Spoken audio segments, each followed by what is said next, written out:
विद्युत जनित्र में यांत्रिक ऊर्जा का उपयोग चुंबकीय क्षेत्र में रखे किसी कुंडली को घूर्णन गति प्रदान करने में किया जाता है, जिससे प्रेरित विद्युत धारा उत्पन्न होती है। विद्युत जनित्र में एक घूर्णी आयताकार कुंडली ABCD होती है, जिसे किसी स्थायी चुंबक के दो ध्रुवों के बीच रखा जाता है। इस कुंडली के दो सिरे दो वलयों R1 तथा R2 से जुड़े होते हैं। स्थिर चालक ब्रश B1 को वलय R1 पर तथा स्थिर चालक ब्रश B2 को वलय R2 पर दबाकर रखा जाता है। दोनों वलय R1 तथा R2 भीतर से धुरी से जुड़े होते हैं। चुंबकीय क्षेत्र के भीतर स्थिर कुंडली को घूर्णन गति देने के लिए इसकी धुरी को यांत्रिक रूप से बाहर से घुमाया जाता है।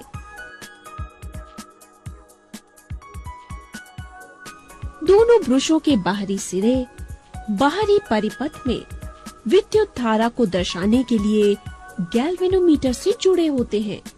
जब दो वलयों से जुड़ी धुरी को इस प्रकार घुमाया जाता है कि कुंडली की भुजा AB ऊपर की ओर तथा भुजा CD नीचे की ओर स्थायी चुंबक द्वारा उत्पन्न चुंबकीय क्षेत्र में गति करती है, तो कुंडली चुंबकीय क्षेत्र रेखाओं को काटती है।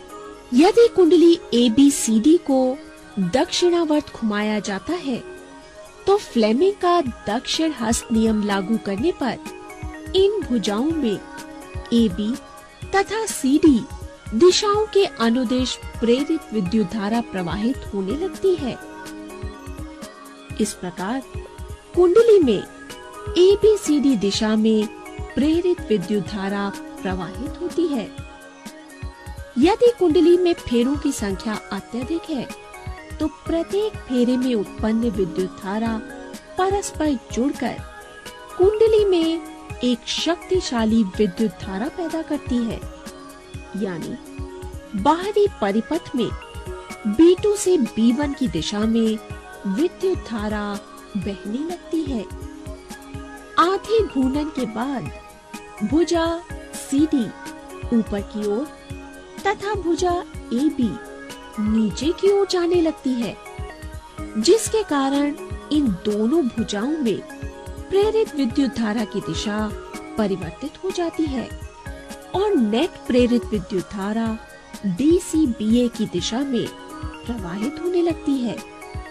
अब बाहरी परिपथ में B1 से B2 की दिशा में विद्युत धारा प्रवाहित होती है। प्रत्येक आधे घूर्णन के बाद क्रमवार इन भुजाओं में विद्युत धारा की दिशा बदलती रहती है और ब्रश B1 तथा B2 की ध्रुवता बदलती रहती है। ऐसी विद्युत धारा जो समान समय अंतरालों के बाद अपनी दिशा बदल लेती है, प्रत्यावर्ती धारा यानी AC कहलाती है।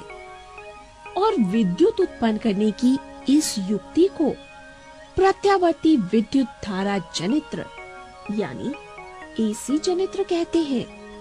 जब कुंडली के दोनों सिरों को विभक्त वलय प्रकार के दिक् परिवर्तक से जोड़ा जाता है, तब एक ब्रश हमेशा ही उस भुजा के संपर्क में रहता है जो चुंबकीय क्षेत्र में ऊपर की ओर गति करती है, जबकि दूसरा ब्रश हमेशा नीचे की ओर गति करने वाली भुजा के संपर्क में रहती है।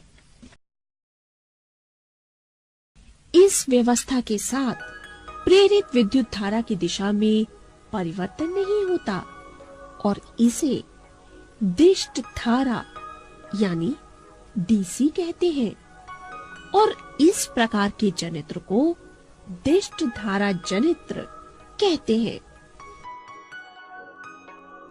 दिष्ट धारा और प्रत्यावर्ती धारा में यही अंतर है। दिष्ट धारा हमेशा एक ही दिशा में प्रवाहित होती है, जबकि प्रत्यावर्ती धारा एक निश्चित समय अंतराल के बाद अपनी दिशा विपरीत करती रहती है। भारत में उत्पादित प्रत्यावर्ती विद्युत धारा हर 1/100 सेकंड के बाद अपनी दिशा विपरीत करती है, अर्थात इस प्रत्यावर्ती धारा यानी एसी की आवृत्ति 50 हर्ट्ज है। डीसी की तुलना में एसी की विद्युत शक्ति को सुदूर स्थानों पर बिना अधिक ऊर्जा की हानि के भेजा जा सकता है। आइए अब हम घरेलू विद्युत परिपथ को समझें। हम अपने घरों में विद्युत शक्ति की आपूर्ति मुख्य तारों यानी मेन से प्राप्त करते हैं। ये मुख्य तार या तो धरती पर लगे विद्युत खंभों के सहारे या भूमिगत केबलों के सहारे हमारे घरों तक आते हैं। इस आपूर्ति के तारों में एक तार धनात्मक तार यानी लाइन वायर होती है और इसे विद्युन्मय तार कहते हैं। इस पर लाल विद्युत रोधी आवरण होता है। एक अन्य तार ऋणात्मक तार है। इसे उदासीन तार यानी न्यूट्रल वायर कहते हैं और इस पर काला आवरण होता है। हमारे देश में इन दोनों तारों के बीच 220 वोल्ट का विभवांतर होता है। घर में लगे मीटर बोर्ड में ये तार मुख्य फ्यूज से होते हुए एक विद्युत ऊर्जा मीटर में प्रवेश करते हैं। इन्हें मुख्य स्विच से होते हुए घरों की लाइन तारों से जोड़ा जाता है। ये तार घर के अलग अलग परिपथों में विद्युत आपूर्ति करते हैं, जिनसे अलग अलग विद्युत साधित्र कार्य करते हैं। प्रत्येक साधित्र का अपना ऑन ऑफ स्विच होता है, जिससे इच्छानुसार उसमें विद्युत प्रवाहित की जा सके। सभी साधित्रों को परस्पर पार्श्व क्रम में जोड़ा जाता है, जिससे सभी साधित्रों को समान वोल्टता मिल सके। प्रायः घरों में 2 अलग अलग परिपथ होते हैं।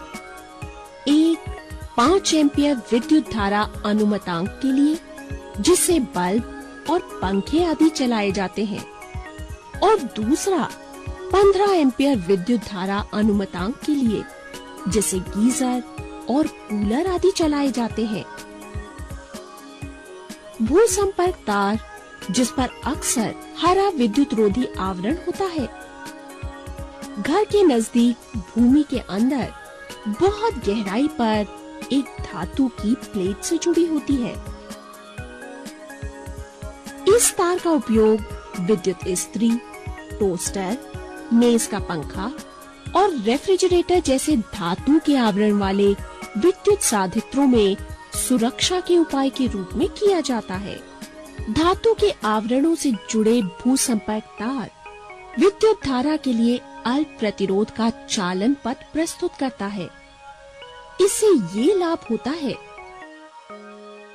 कि किसी साधित्र के धात्विक आवरण में विद्युत धारा की कोई लीकेज होने पर उस साधित्र का विभव भूमि के विभव के बराबर हो जाएगा,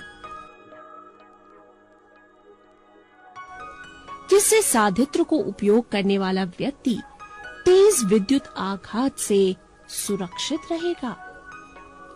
सभी घरेलू परिपथों में विद्युत फ्यूज का प्रयोग किया जाता है। ये विद्युत फ्यूज विद्युत परिपथ तथा साधित्र को अतिभारण यानी ओवरलोडिंग के कारण होने वाले नुकसान से बचाता है। ये अतिभारण कैसे होता है? जब विद्युन्मय तार तथा उदासीन तार या भू संपर्क तार दोनों सीधे संपर्क में आते हैं तो अतिभारण हो सकता है। जानते हो, ऐसी स्थिति में परिपथ में विद्युत धारा अचानक बहुत अधिक हो जाती है और इसे लघु पथन यानी शॉर्ट सर्किटिंग कहते हैं। विद्युत फ्यूज विद्युत परिपथ तथा विद्युत साधित्र को अवांछनीय उच्च विद्युत धारा के प्रवाह को समाप्त करके संभावित हानि से बचाता है। फ्यूजों में होने वाला जूल तापन फ्यूज को पिघला देता है, जिससे विद्युत परिपथ टूट जाता है। अतिभारण का एक अन्य कारण हो सकता है आपूर्ति वोल्टता में अचानक से वृद्धि। कभी कभी तो एक ही सर्किट से बहुत से विद्युत साधित्रों को जोड़ने से भी अतिभारण हो जाता है।